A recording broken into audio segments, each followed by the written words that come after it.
So this is the finished look. I hope you enjoy it, and you are now going to watch me get ready. I'm going to start off with a little bit of primer. My skin's completely moisturised. I've got my serum on, my sunscreen and everything, and I'm just going to use a little bit of the Benefit, the Professional, just on the kind of centre of my face, really, to kind of disguise any pores. I don't like using this all over. I find it can be a bit heavy, but if you just kind of concentrate it on where you're the most prone to visible pores, I find it works really nicely.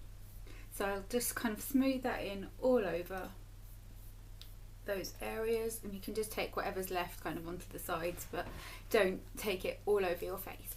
And then I'm going to go in with my foundation, and I've been testing a lot of foundations out lately, and I've been working really long hours as well, which means that I haven't really had to kind of go for the dewy look, because I needed something that would last really well. So the foundations I've been going for that have been things like the L'Oreal True Match, for example. I don't love this, it's not my favourite ever. I'm still kind of learning how to work with it, so if you really like this and you've got a way that you feel maximises its benefits, then definitely let me know in the comments below. But I'm just going to put some on the back of my hand, and I've got it in the shade, what shade am I?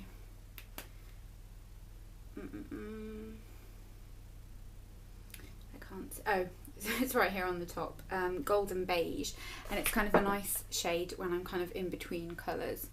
So I like to just kind of apply this all over, and then with my Real Techniques buffing brush just start buffing it into the skin. And I like to just kind of really move it around everywhere first, and then go in and kind of get it to the level of coverage that I need. So then I'll just kind of add some more on my chin and around my nose and my cheeks. That's kind of the areas where most of us need the most coverage. And when you want the most coverage, just really tap it rather than kind of brush it into the skin, and then you're pushing it into the skin and it creates the kind of flawless even foundation's done. And as I said, I'm not completely in love with this. I find it can look a little bit cakey, and the coverage isn't amazing, and the finish is just a little bit matte and dry looking for me. But I need something that's going to last really well, and I know so many people love things like the Revlon Colour Stay or Estee Lauder Double Wear, but they're just too heavy for me and I don't enjoy using them.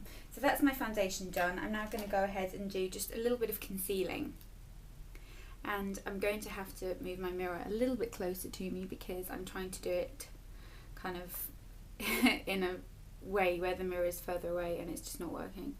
So a little bit of concealing where I need it.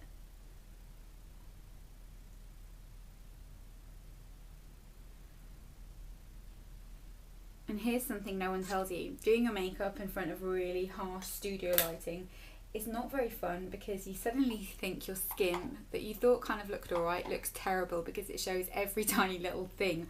I'm looking at my skin now and I just think, oh my god, my skin looks horrific.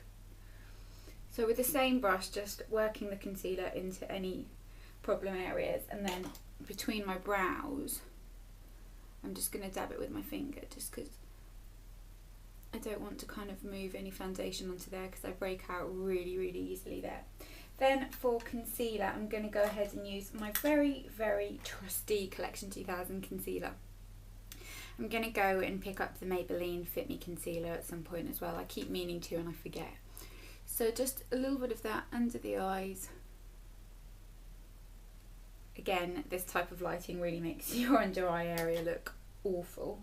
And then just tap that in with your ring finger. I don't ever do it with my ring finger, I do it with kind of my middle finger, just because I find my ring finger's too small and it doesn't really work for me.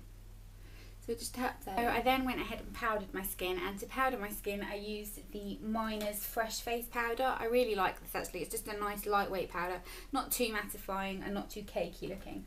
So I went ahead and applied that all over. And now I'm going to go in with some bronzer, and I'm going to use the Sleek Contour Kit. This is in the shade Medium. I don't use this all the time, but I've just kind of fished it out of my collection and I'm using it at the moment. I'm using a big fluffy brush, and I'm just going to warm my neck up, because I feel like even when I fake tan, and no matter what I do, my neck's always a weird shade compared to my face. My face is always paler than my body as well, because obviously I wear sunscreen on my face and everything. And then just in a kind of 3 motion onto my face. I don't like to put too much bronzer on my face nowadays.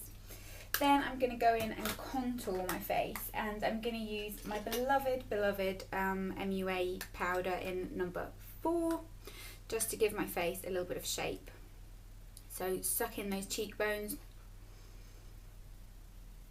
and get it in the hollow. And I have done a tutorial actually on how to make the most of your cheekbones, so I will link that in the down bar if you want to go and have a look. And I kind of show how different face shapes, what the best way to kind of contour with that type of face would be as well. Then I like to just really buff that out just to make sure that it's not too obvious. And that's kind of my bronzer and everything done. Then for my brows, I've been really loving this brow product, and this is a kind of brow, I don't know if we'd call it a brow liner really, but it's by Cosmetics a la carte and it's their brow ink. And I just brush my brows up. This is just kind of a mascara one because my brow spoolie is broken. But just brush my brows up and into place, and then go ahead and fill them in with the brow ink.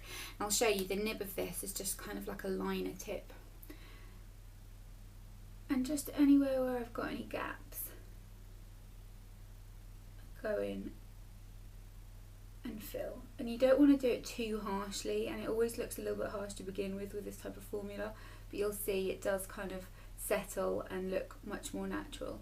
And I would kind of leave it like that. You could sort of extend the bottom of your brow a little bit if you wanted to, but that's it for brows. Eyes, I'm going to use a little bit of eye primer. This is the Zoeva eyeshadow fix. This is the matte one, just on both lids to help my eyeshadow stay in place. But to be honest, for some reason I think my eyelids get really used to eye primers because I have so many that I love and that work really well for a while, and then suddenly they just stop working. So I am on the market for a new eye primer. I have tried Urban Decay, same problem. Have tried the MUA one. I have tried the Too Faced one. I did used to swear by MAC paint pots, but I've been having the same problem with those lately as well, so I'm not quite sure what is going on there.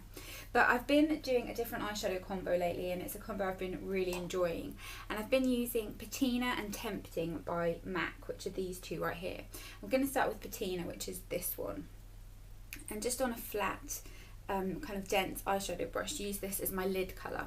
And it's a kind of really interesting taupey goldy colour, but it's not too taupey that it kind of creates that weird kind of dead eye look. It's got enough of a sheen to it to still be flattering, and it's not too bronzy that it kind of looks out of place in the winter time.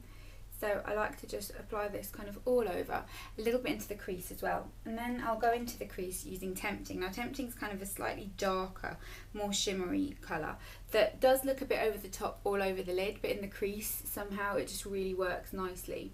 So I just like to apply that kind of above the crease because I've got quite hooded eyes. You can do it the kind of regular method. This is just the method that I have to do because of the shape of my eyes. And then just get a fluffy blending brush and really blend it out. Once you've blended it sufficiently, you will see that you get a really, really pretty kind of slightly smoky, slightly warm, but not too warm. Then I went ahead and applied some nude liner into my inner waterline. I used this Revlon Photo Ready Kajal, and this is the Instant Eyeliner and Brightener, and I just used the brightener side in my waterline, and then applied some mascara. I didn't show you this part because I just thought, who wants to see me applying mascara? Everyone can do that. And I used the 17 Super Lash mascara, which I really like, but it just smudges a little bit on me, and I've been having that problem with all my mascaras lately. I don't know if my skin's been kind of greasier, but it actually feels like it's been drier, so I'm a bit confused. But I really, really like this. I think it's really nice, and it does make your lashes feel really long. So that's that for mascara, and then I'm going to go ahead and do a little bit of blusher. And I've been using this really lovely blush by Lily Lolo, and it's called Ooh La La. It's a really cute name, and it's one of their mineral blushes. And I'm just going to get a little fluffy blush brush, and this is what the packaging of this looks like. And when you open it up, it kind of comes with one of those little dispensers, and you get some in the lid. And I'm just going to take a little bit of what's on the lid, get rid of any excess, and apply it to kind of the higher point of my cheeks, or rather than the apples, because I find that just kind of suits my face shape better, and it makes my round face look a little bit slimmer too.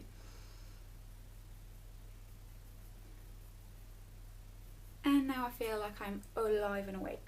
I was going to put some highlighter on, but I feel like my skin looks a little bit weird this morning, so I'm not going to put any highlighter on because I feel like that just kind of accentuates the fact that my skin looks a bit weird.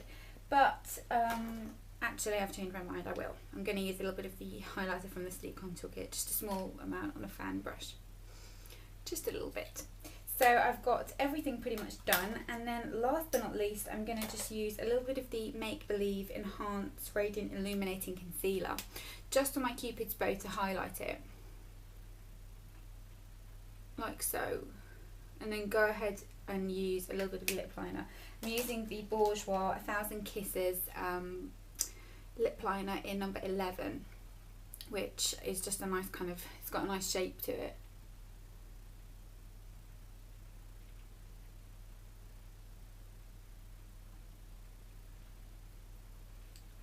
And apply that all over.